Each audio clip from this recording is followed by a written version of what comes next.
Assalamualaikum warahmatullahi wabarakatuh. Nama saya Ridho Rahmat Ramadan dari kelas 2D D3 Teknik Kimia Politeknik Negeri Malang. Nah, kali ini saya akan menjelaskan tentang lembar kerja mahasiswa praktikum pengendalian proses, modul penentuan variabel dan logika proses berpengendali dengan peralatan alat pengendali tekanan. Nah, di sini tuh sudah ada gambar PNID-nya dari alat pengendali tekanan. Bahan yang dibutuhkan itu cuma udara yang bertekanan. Nah, untuk menjelaskan prosesnya itu yang pertama di sini itu ada kompresor yang bertujuan untuk mengalirkan udara masuk ke dalam alat pengendali tekanan. Nah, di sini itu nanti akan dipisah menjadi dua, yaitu ke kanan dan juga ke atas. Untuk yang ke atas itu udaranya akan mengatur kontrol valve yang ada di sini untuk membuka atau menutup. Sedangkan yang ke kanan itu masuk ke dalam pipa proses yang ada di sini. Nah, setelah dari pipa proses, udara itu akan dibuang melalui pipa pengeluaran. Nah, untuk pembuangan itu bisa ada dua cara, yaitu melewati tangki yang ada di sini dan juga bisa langsung dibuang ke atas. Nah, jika melewati tangki, maka V4 yang ada di sini itu ditutup, V3 dan V5 itu harus dibuka. Maka udara tadi akan melewati tangki terlebih dahulu yang bisa dibuang melalui V7 atau juga melewati V5 dulu lalu dibuang ke V6. Nah, jika langsung ingin dibuang, maka V3 dan V5 itu harus ditutup, V4 itu akan dibiarkan terbuka. Tujuan dari pengendalian ini sendiri yaitu untuk mengendalikan tekanan udara yang ada di sekitar pipa proses atau PV-nya. Nah, untuk membacanya kita membutuhkan dua sensor, yaitu ORI5 yang dibaca delta P atau perbedaan tekanan, dan juga P4 atau pressure gauge dengan memakai jarum-jarum inti untuk membaca tekanan supaya masuk ke pengendali ini untuk di compare.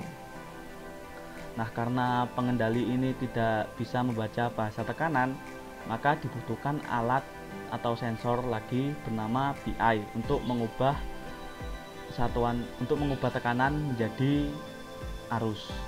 Nah, karena tadi sudah diubah tekanannya menjadi arus, maka pengendali ini bisa membandingkan SP yang kita inginkan dan juga PV yang ada di sini di bagian proses ini.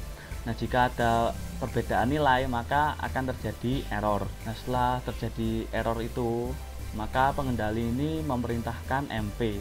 Nah, MP itu apa? MP itu adalah laju air yang ada di awal tadi, yaitu dikendalikan oleh pengendali. Nah, laju air ini tadi itu mengendalikan kontrol valve. Jadi pengendali ini tadi juga mengendalikan kontrol valve yang ada di sini.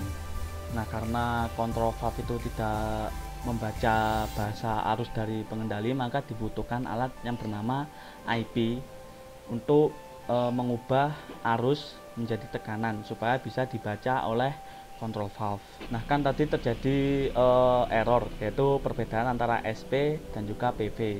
Maka yang dilakukan kontrol valve ini adalah membuka katup yang ada di sini supaya MV-nya bisa berjalan menuju ke proses ini, pipa proses. Nah, karena sifat dari kontrol valve itu air to close, yaitu semakin diberi tekanan maka semakin menutup, maka pengendali di sini menyuruh sinyal untuk menurunkan kontrol valve, yaitu supaya katupnya itu bisa lebih terbuka, maka udara yang ada di sini lebih bisa masuk ke dalam air proses.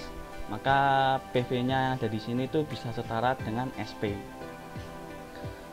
Nah, itu tadi adalah penjelasan dari PNID dari alat pengendali proses. Maka akan masuk ke dalam variabel pengendali.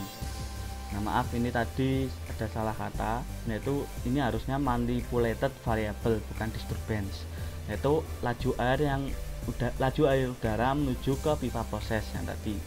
Disturbance-nya itu laju air udara yang keluar melalui V6. Lalu ada PV, yaitu tekanan udara yang ada di sepanjang pipa proses. Lalu ada SP, nilai tekanan udara di sepanjang pipa yang akan kita kehendaki.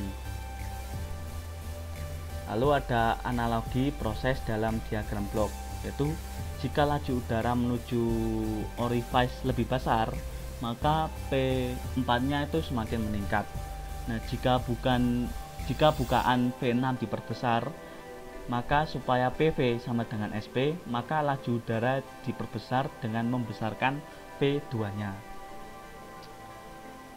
Dan yang terakhir ada direct atau reverse proses, yaitu aksi proses atau direct acting. Jika MV-nya diperbesar, maka PV-nya juga ikut meningkat. Sedangkan untuk aksi pengendali yaitu reverse acting controller, yaitu jika level tank semakin tinggi, maka laju alir masuk akan semakin diperkecil, atau PV-nya besar, maka controller outputnya atau MV-nya itu kecil jika valve-nya itu air to open. Nah, sekian penjelasan dari saya untuk alat dari pengendali tekanan. Jika ada salah kata mohon maaf. Wassalamualaikum warahmatullahi wabarakatuh.